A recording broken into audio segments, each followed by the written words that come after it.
Hello दोस्तों, जय हिंद, नमस्कार। मैं रमेश यादव आप सभी का स्वागत करता हूं study with Ramesh Yadav YouTube channel पर।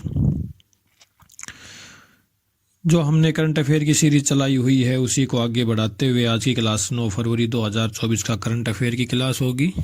उम्मीद करता हूं अभी तक जो क्लासेज हुई है आपको पसंद आई होगी। अगर आज की क्लास भी पसंद आती है तो लाइक करें, शेयर करें, चैनल को सब्सक्राइब करें और कमेंट करके अपना व्यू ज़रूर दें, अपना फीडबैक ज़रूर दें कि आपको क्लास कैसी लगी। तो जो कल हरियाणा डी ग्रुप का रिजल्ट आया है तो लिस्ट काफ़ी हाई गई है। बच्चे कुछ टेंशन में हैं तो आप टेंशन में ना रहें, अपनी तैयारी कंटिन्यू रखें। ऐसा नहीं है कि भाई वो नौकरी नहीं मिली तो आपके पास अब कुछ बचा ही नहीं है।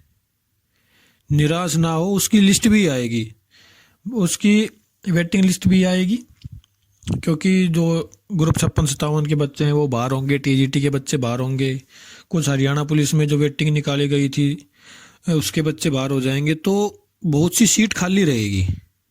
तो आपके लिए वेटिंग लिस्ट आएगी, हो सके तो 2 वेटिंग लिस्ट आए, तो आप निराश ना हो। जिनके 2-3 नंबर तक हैं, कम है, 2-3 नंबर तक कम है, तो वो उम्मीद बनाए रखें, उनका सिलेक्शन हो सकता है इसी में, लेकिन अपनी तैयारी जारी रखें। और अपने चैनल पर आपको हरियाणा और रेलवे की स्पेशल क्लासेज मिलेंगी, बहुत ही जल्द लाइव होने वाली है हमारी क्लास से। तो चैनल के साथ जुड़े रहें और अपडेट लेते रहें। तो चलिए शुरू करते हैं आज की क्लास 9 फरवरी 2024 का करंट अफेयर की। पॉइंट नंबर 1, आगरा मेट्रो का पीएम मोदी ने किया वर्चुअल उद्घाटन। तो आगरा में भी मेट्रो चला दी गई है। वर्चुअल होता है कि वहीं से बैठ के, जैसे दिल्ली से बैठ के वहाँ पे उद्घाटन कर दिया हो, जैसे ऑनलाइन हम जिसको बोलते हैं। चलिए जानते हैं इसके बारे में। प्रधानमंत्री नरेंद्र मोदी ने आगरा मेट्रो को कोलकाता से वर्चुअल, तो कोलकाता से किया है, सॉरी मैं दिल्ली बोल गया था, मैंने एग्जाम्पल दिया था उसका, तो उन्होंने कोलकाता से किया है, रूप से हरी झंडी दिखाई। प्रधानमंत्री नरेंद्र मोदी कोलकाता से वर्चुअल माध्यम से आगरा मेट्रो के प्राथमिकता वाले 6 किलोमीटर लंबे कॉरिडोर का शुभारंभ किया। सुबह 9:30 बजे से ताजमहल मेट्रो स्टेशन पर आयोजित कार्यक्रम में मुख्यमंत्री योगी आदित्यनाथ, केंद्रीय स्वास्थ्य एवं परिवार कल्याण राज्य मंत्री SP Singh Baghel, Uttar Pradesh metro rail corporation के प्रबंध निदेशक सुशील कुमार सहित अन्य अधिकारी व जनप्रतिनिधि मौजूद रहे। देखो, हमें इतना कुछ याद रखना नहीं है, आगरा में मेट्रो चली है ये याद रखना है भाई, आगरा में मेट्रो नरेंद्र मोदी के द्वारा इसका उद्घाटन किया गया है, सिर्फ इतना याद रखना है। आगे चलते हैं पॉइंट नंबर 2।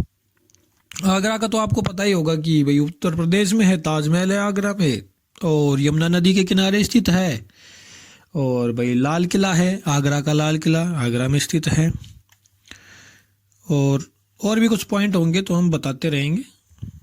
चलिए आगे चलते हैं पॉइंट नंबर 2। कर्नाटक और विश्व आर्थिक मंच मिलकर करेंगे एआई केंद्र की स्थापना। तो एआई मतलब आर्टिफिशियल इंटेलिजेंस केंद्र की स्थापना करेंगे कर्नाटक और विश्व आर्थिक मंच मिलकर। चलिए जानते हैं इसके बारे में। कर्नाटक राज्य सरकार ने विश्व आर्थिक मंच के साथ एक रणनीतिक गठबंधन में राज्य में एक अत्याधुनिक एआई केंद्र की स्थापना की घोषणा की है।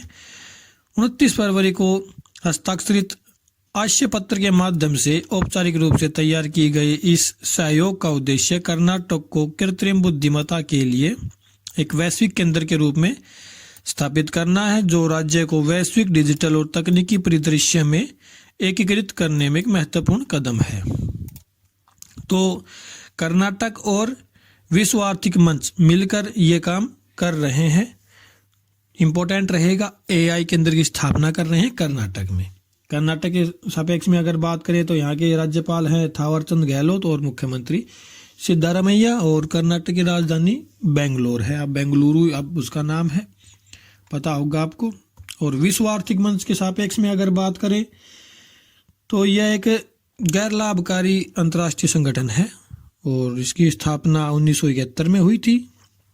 मुख्यालय इसका स्विट्जरलैंड जेनेवा में है और काम है इसका जैसे राजनीति, व्यापारिक, सामाजिक और शैक्षणिक क्षेत्र में किसी भी चीज़ को आगे बढ़ाना। भाई कोई सहयोग चाहता है इन चीज़ों में तो उसका सहयोग करना, ये काम है विश्व आर्थिक मंच का। चलिए आगे चलते हैं। Point number 3, India AI mission को कैबिनेट की मंजूरी। तो भाई इंडिया एआई मिशन शुरू किया है भारत ने और कैबिनेट की मंजूरी मिल गई है इसको। तो आप सोच सकते हैं कि एआई को कितना बढ़ावा मिल रहा है। अब जो भी कोई चीज़ होगी वो आर्टिफिशियल इंटेलिजेंस पे चलेगी। अब आजकल तो मोबाइल में भी आर्टिफिशियल इंटेलिजेंस आने लग गया है हर चीज़ में। और हो सकता है कि ये भाई वो कहा जाता है ना, कोई हमारे लिए आशीर्वाद है तो कोई अभिशाप भी बन सकता है। तो ये कुछ नहीं पता, एआई बहुत खतरनाक भी हो सकती है। इलोन मस्क ने कहा था कि अगर धरती खत्म होगी तो वो सिर्फ और सिर्फ एआई के कारण होगी। चलिए जानते हैं इसके बारे में, इंडिया एआई के बारे में जानते हैं। प्रधानमंत्री नरेंद्र मोदी के नेतृत्व में भारतीय मंत्रिमंडल ने महत्वाकांक्षी इंडिया एआई मिशन को हरी झंडी दे दी है, जिसमें 10,371.92 करोड़ रुपए का पर्याप्त बजट आवंटित किया गया है। यह पहल भारत के भीतर एआई नवाचार को बढ़ावा देने और देश की उन्नति के लिए एआई का लाभ उठाने की दृष्टि से संरेखित है। मिशन का लक्ष्य रणनीतिक, सार्वजनिक, निजी भागीदारी दृष्टिकोण के माध्यम से एक मजबूत एआई पारिस्थितिकी तंत्र स्थापित करना है।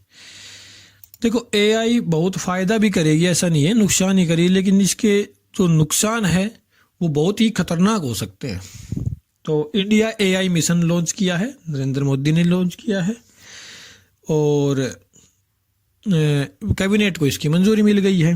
कैबिनेट होता है जहाँ पे भाई सभी मंत्रिमंडल बैठते हैं और जो अपने सांसद हैं सभी बैठते हैं। जैसे एक प्रकार से संसद जो होती है उसमें लोकसभा, राज्यसभा और राष्ट्रपति होता है। तो लोकसभा में इसको मंजूरी मिल गई है, क्योंकि जो भी वित्त विधेयक पास होता है वो लोकसभा में पास होता है। क्योंकि भाई पैसों का लेन देन जो भी होगा वो लोकसभा में होगा।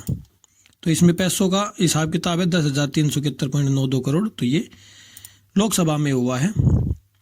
और लोकसभा में भी कुछ एक सिलेक्टेड होते हैं, उसको हम अगर पॉलिटी आपको पढ़ाने का मौका मिलेगा तो हम उसको डिटेल से बताएंगे।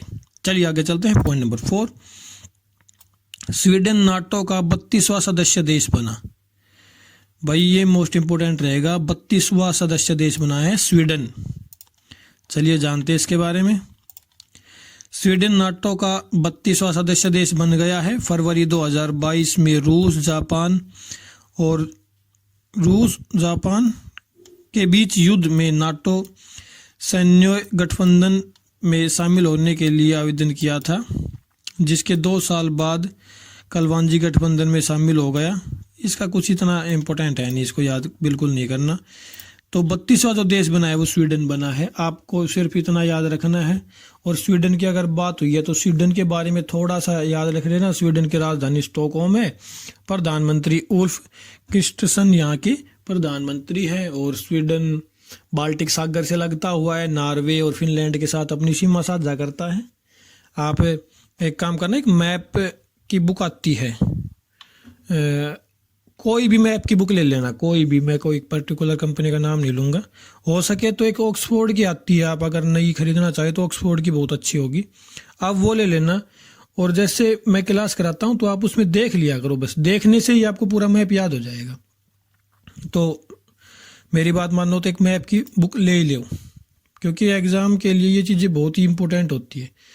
अगर आप, मैंने बताया स्वीडन कहाँ है, आपको याद नहीं रहेगा, और आप एक बार मैंने बताया आपने मैप में देख लिया तो आपको वो परमानेंट याद हो जाएगा, उसकी कोई प्रॉब्लम नहीं होगी। चलिए आगे चलते हैं। पॉइंट नंबर 5, अंतर्राष्ट्रीय महिला दिवस 2024। तो आपको पता ही होगा भाई, अंतर्राष्ट्रीय महिला दिवस हर साल 8 मार्च को बनाया जाता है। तो चलिए इसके बारे में जानते हैं। हर साल 8 मार्च को इंटरनेशनल वुमेन डे मनाया जाता है। इस दिन को मनाने का उद्देश्य महिलाओं को सांस्कृतिक, आर्थिक, सामाजिक और राजनीतिक समानता दिलवाने के लिए प्रोत्साहित करना है। इस दिन महिलाओं को समाज में समानता का अधिकार दिलवाना है ताकि वे अपने हक के प्रति जागरूक बने। और कितना जागरूक करेंगे, बहुत ही जागरूक कर चुके हैं। अगर महिला चाहती है तो आदमी को कभी भी परेशान कर सकती है, लेकिन आदमी चाहे तो महिला को परेशान नहीं कर सकता। भाई ये लगा लो कि ये समान से भी ऊपर जा चुकी हैं। पहले हम मानते हैं कि कुछ इलाकों में ये महिलाओं को उतना सम्मान नहीं मिलता था जितना वो डिजर्व करती थी, लेकिन आज का समय ऐसा है कि पुरुषों को उतना सम्मान नहीं मिल रहा जितना वो डिजर्व करते हैं। बेचारे दिन भर थक हार के घर जाते हैं और घर जाने के बाद वही ड्रामा शुरू हो जाता है महिलाओं का। और कितना ऊपर उठाएंगे और कितना प्रोत्साहित करेंगे इनको। एलिमनी जो होती है, एलिमनी, अगर एलिमनी के बारे में बात करूँ तो ये होती है तलाक के बाद दी जाने वाली राशि को बोलते हैं एलिमनी। एलिमनी पुरुष को देनी पड़ती है, महिला को नहीं देनी पड़ती। तो ये तो समानता कहाँ हुई फिर। पर चलो ठीक है, जो चल रहा है वो सही है। चलिए नेक्स्ट पॉइंट देखते, पॉइंट नंबर 6। संसद खेल महाकुंभ 3.0 का उद्घाटन हिमाचल प्रदेश के बिलासपुर में हुआ। तो भाई संसद खेल महाकुंभ कहाँ हुआ? हिमाचल प्रदेश में हुआ। सिर्फ इतना याद रखना है, संसद खेल महाकुंभ हिमाचल प्रदेश। चलिए इसके बारे में जानते हैं। केंद्रीय मंत्री अनुराग सिंह ठाकुर ने 5 मार्च 2024 को बिलासपुर के लहनू क्रिकेट ग्राउंड में संसद खेल महाकुंभ 3.0 का भव्य उद्घाटन किया। मुख्य अतिथि भारतीय क्रिकेट टीम के कप्तान रोहित शर्मा और भारतीय क्रिकेट टीम के कोच राहुल द्रविड़ मुख्य अतिथि के रूप में इस अवसर पर मौजूद रहे। तो सिर्फ याद इतना रखना है कि भाई संसद खेल महाकुंभ कहाँ शुरू हुआ? ये हिमाचल प्रदेश में शुरू हुआ है। अगर हिमाचल प्रदेश का नाम आया है तो इसके सापेक्ष में बात कर लेते हैं। राजधानी आपको पता ही होगा, बहुत बड़ा टूरिस्ट प्लेस है शिमला। और राज्यपाल की बात करें तो राजेंद्र विश्वनाथ आर्लेकर यहाँ के राज्यपाल हैं। मुख्यमंत्री सुखविंदर सिंह सुक्खू यहाँ के मुख्यमंत्री हैं। चलिए आगे चलते हैं, पॉइंट नंबर 7। बेंगलुरु में होगी भारत की पहली ड्राइवरलेस मेट्रो ट्रेन की शुरुआत। मोस्ट इंपोर्टेंट क्वेश्चन रहेगा भाई ये, कि बेंगलुरु में पहली ड्राइवरलेस मेट्रो ट्रेन चलेगी। पूरे भारत में पहली है तो ये इंपोर्टेंट रहेगा। कर्नाटक की राजधानी है बेंगलुरु, पहले इसको बेंगलोर नाम से जानते थे। चलिए इसके बारे में जानते हैं। Bengaluru metro rail corporation limited को अपनी आगामी ड्राइवरलेस मेट्रो लाइन, जिसे येलो लाइन कहा जाता है, के लिए 6 ट्रेन कोचों का पहला सेट प्राप्त हुआ है। आरवी रोड बोम्मासंद्रा को जोड़ने वाली 18.8 किलोमीटर लंबी लाइन भारत की पहली ड्राइवर रहित ट्रेन प्रणाली होगी। तो भाई बेंगलोर में चलेगी। कहाँ से कहाँ चलेगी हमारे लिए इतना इम्पोर्टेंट है नहीं, लेकिन बेंगलोर में चलेगी ये इम्पोर्टेंट है। तो आपको ये याद रखना है कि भाई पहली ड्राइवर रहित ट्रेन कहाँ चलेगी? बेंगलोर में चलेगी। चलिए आगे चलते हैं, पॉइंट नंबर 8। किसानों की भंडारण सुविधा को आसान बनाने के लिए पीयूष गोयल ने किया ई किसान उपज निधि का अनावरण। तो भाई ई किसान उपज निधि किसके द्वारा चलाई गई है? पीयूष गोयल जी के द्वारा चलाई गई है। इसका पर्पज क्या है? किसानों की भंडारण सुविधा को आसान बनाना, कि भाई अपने अनाज को वो भंडारित कर सके। चलिए जानते हैं इसके बारे में। केंद्रीय उपभोक्ता मामले, खाद्य और सार्वजनिक वितरण, वाणिज्य और उद्योग और कपड़ा मंत्री श्री पीयूष गोयल ने दिल्ली में warehousing development and regulatory authority की ई किसान उपज निधि लॉन्च की। यह पहल 2047 तक भारत के एक विकसित राष्ट्र, विकसित भारत बनाने की यात्रा में आधारशिला बनने के लिए तैयार है, जिसका आधार स्तंभ कृषि होगी। देखो कृषि के बिना तो कुछ है ही नहीं। आप सभी को पता होगा भाई, अगर पैदा नहीं करेंगे तो खाएंगे कहाँ से? ठीक है ना, गेहूं पैदा करेंगे, बाजरा पैदा करेंगे तभी तो खाएंगे। अगर सभी जगह कंपनियां बन गई तो खाएंगे क्या? तो कृषि तो मेन आधार ही होती है। तो ई किसान उपज निधि लॉन्च की गई है पीयूष गोयल जी के द्वारा। इसका पर्पज है किसानों की भंडारण सुविधा को आसान बनाना। देखो जो वेयर हाउस होते हैं, warehousing development and regulatory authority, तो वेयर हाउस होती किसके काम आते हैं? वेयर हाउस हमारे स्टोरेज के ही काम आते हैं। किसी भी चीज़ को स्टोर करना, वेयर हाउस में स्टोर किया जाता है। चलिए नेक्स्ट पॉइंट देखते हैं, पॉइंट नंबर 9। 11 से 16 मार्च तक होगा विश्व के सबसे बड़े साहित्योत्सव का आयोजन। तो सबसे बड़ा साहित्य उत्सव होगा भाई 11 से 16 मार्च तक। चलिए जानते हैं इसके बारे में।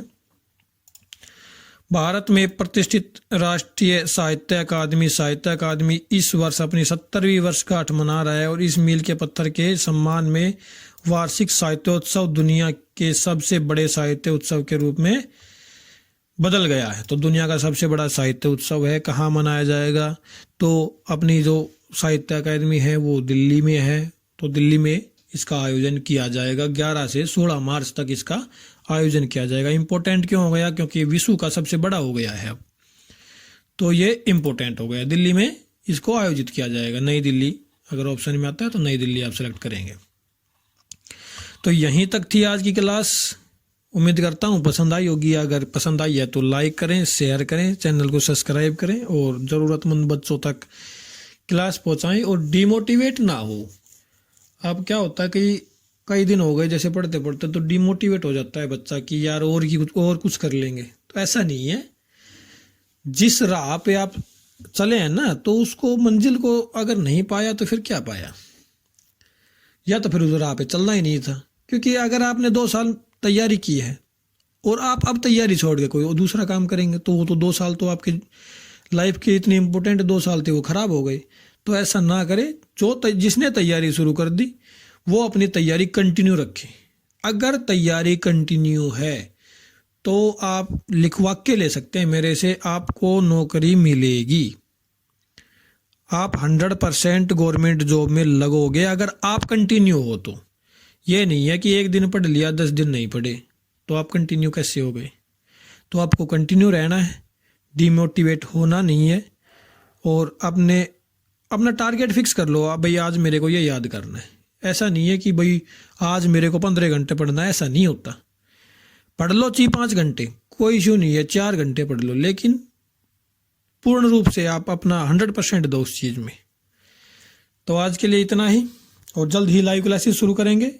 हमने ऑर्डर कर दिया है अपना जो भी सामान होता है, डिजिटल पैनल हो गया, कैमरा हो गया, माइक हो गया और OPS हो गया, ये सब चीज़ें ऑर्डर कर दी हैं। तो उम्मीद करता हूँ 8 से 10 दिन में हमारे पास डिलीवर हो जाएंगे और हो सके तो अगले मंडे से या फिर 1 अप्रैल से 100% हम कर देंगे लाइव क्लासेस शुरू। तो इससे पहले आपका टारगेट ये है कि चैनल पर 1000 सब्सक्राइब हो जाने चाहिए। ये आपके लिए ये काम है। हम अपना काम कर रहे हैं, आप अपना काम करें। तो आपसे रिक्वेस्ट है कहीं से भी कैसे भी करके आप 1000 सब्सक्राइब ज़रूर पूरे कराएं। उसके बाद हम लाइव क्लासेस शुरू कर देंगे। आज के लिए इतना ही। क्लास देखने के लिए आपका बहुत बहुत धन्यवाद। Thank you very much.